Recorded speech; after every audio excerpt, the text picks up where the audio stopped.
You, John Fitzgerald Kennedy, do solemnly swear. I, John Fitzgerald Kennedy, do solemnly swear. That you will faithfully execute the office of President of the United States. That I will faithfully execute the office of President of the United States. And will, to the best of your ability. And will, to the best of my ability. Preserve, protect, and defend the Constitution of the United States. Preserve, protect, and defend the Constitution of the United States. So help you God. So help me God.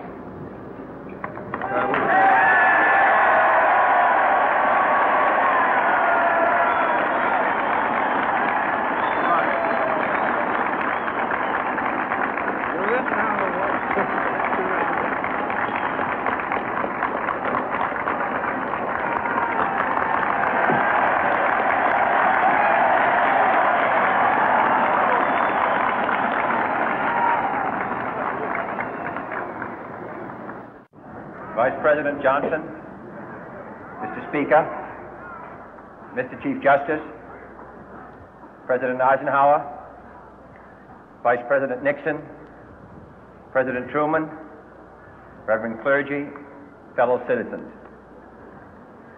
We observe today not a victory of party, but a celebration of freedom, symbolizing an end as well as a beginning, signifying renewal as well as change. For I have sworn before you and Almighty God the same solemn oath our forebears prescribed nearly a century and 3/4 ago. The world is very different now, for man holds in his mortal hands the power to abolish all forms of human poverty and all forms of human life. And yet the same revolutionary beliefs for which our forebears fought are still at issue around the globe. The belief that the rights of man come not from the generosity of the state, but from the hand of God. We dare not forget today that we are the heirs of that first revolution. Let the word go forth from this time and place to friend and foe alike that the torch has been passed to a new generation of Americans born in this century, tempered by war, disciplined by a hard and bitter peace, proud of our ancient heritage, and unwilling to witness or permit the slow undoing of those human rights to which this nation has always been committed and to which we are committed today at home and around the world.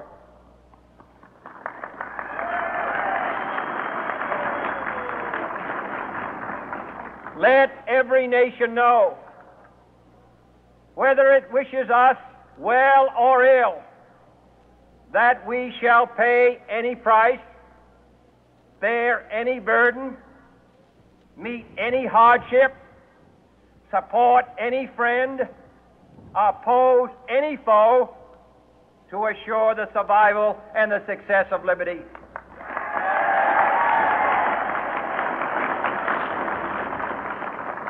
This much we pledge and more. To those old allies whose cultural and spiritual origins we share, we pledge the loyalty of faithful friends. United, there is little we cannot do in a host of cooperative ventures. Divided, there is little we can do, for we dare not meet a powerful challenge at odds and split asunder.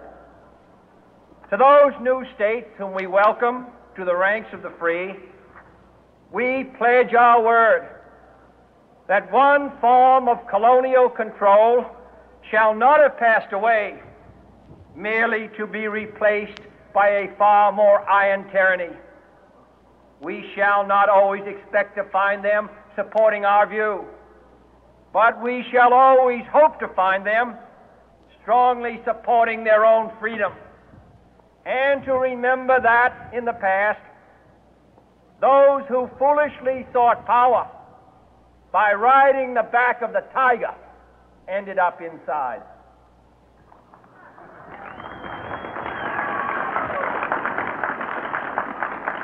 To those people in the huts and villages of half the globe struggling to break the bonds of mass misery, we pledge our best efforts to help them help themselves for whatever period is required, not because the communists may be doing it, not because we seek their votes, but because it is right. If a free society cannot help the many who are poor, it cannot save the few who are rich.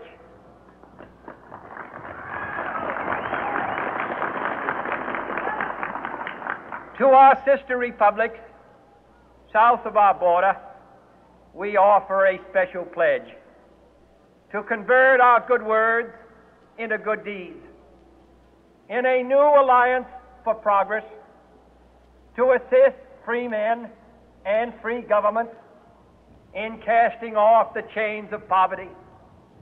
But this peaceful revolution of hope cannot become the prey of hostile powers. Let all our neighbors know that we shall join with them to oppose aggression or subversion anywhere in the Americas. And let every other power know that this hemisphere intends to remain the master of its own house.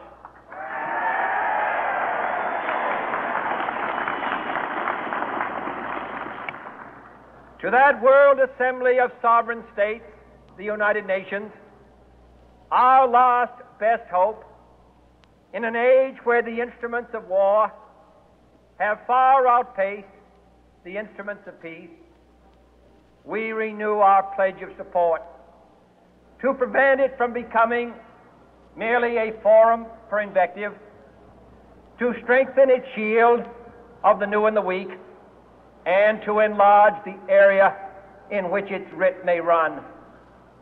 Finally, to those nations who would make themselves our adversary, we offer not a pledge, but a request that both sides begin anew the quest for peace.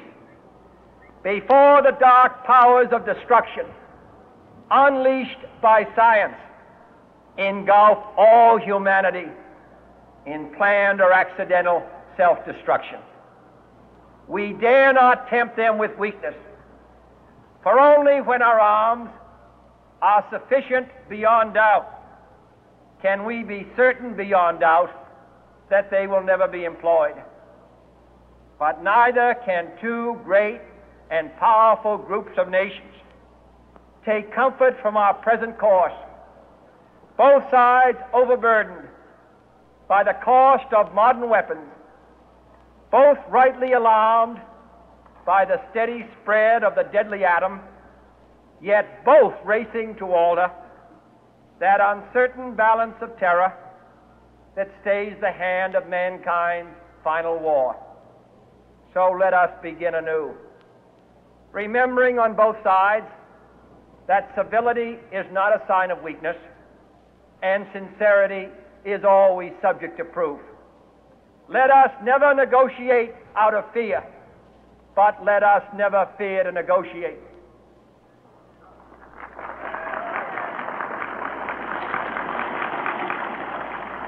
Let both sides explore what problems unite us, instead of belaboring those problems which divide us.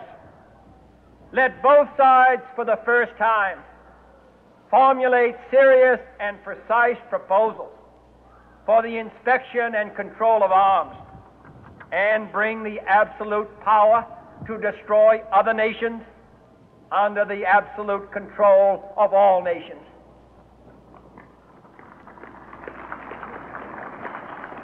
Let both sides seek to invoke the wonders of science instead of its terrors. Together, let us explore the stars, conquer the deserts, eradicate disease, tap the ocean depths, and encourage the arts and commerce.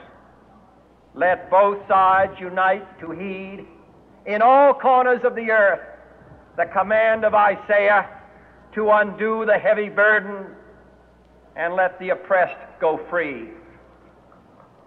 And if a beachhead of cooperation may push back the jungle of suspicion, let both sides join in creating a new endeavor, not a new balance of power, but a new world of law, where the strong are just and the weak secure and the peace preserved. All this will not be finished in the first 100 days, nor will it be finished in the first 1,000 days, nor in the life of this administration, nor even perhaps in our lifetime on this planet. But let us begin.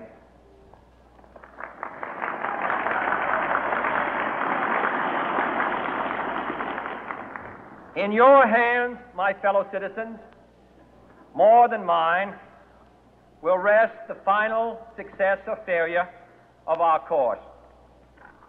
Since this country was founded, each generation of Americans has been summoned to give testimony to its national loyalty.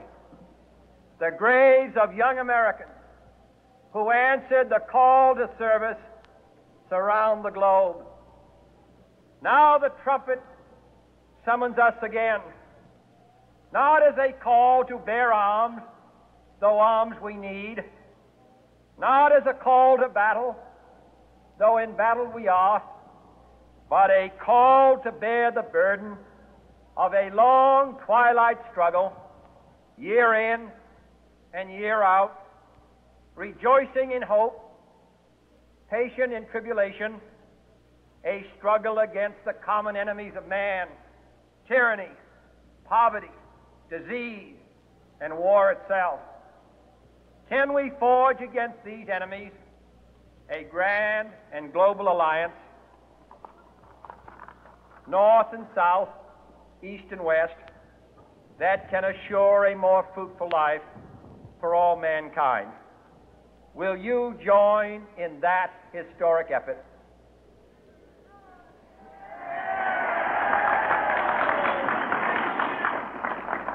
In the long history of the world, only a few generations have been granted the role of defending freedom in its hour of maximum danger. I do not shrink from this responsibility. I welcome it.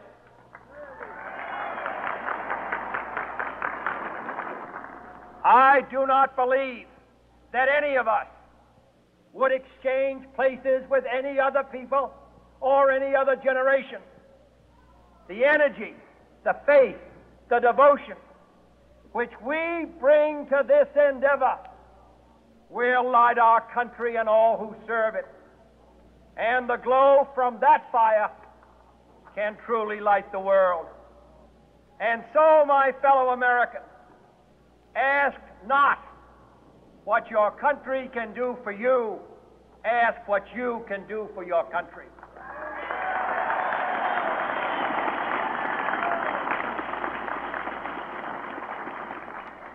My fellow citizens of the world, ask not what America will do for you, but what together we can do for the freedom of man.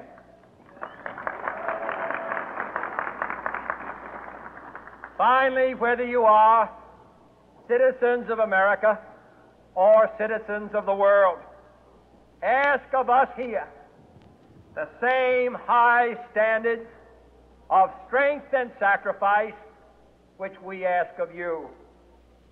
With a good conscience, our only sure reward, with history the final judge of our deeds, let us go forth to lead the land we love, asking His blessing and His help, but knowing that here on earth God's work must truly be our own.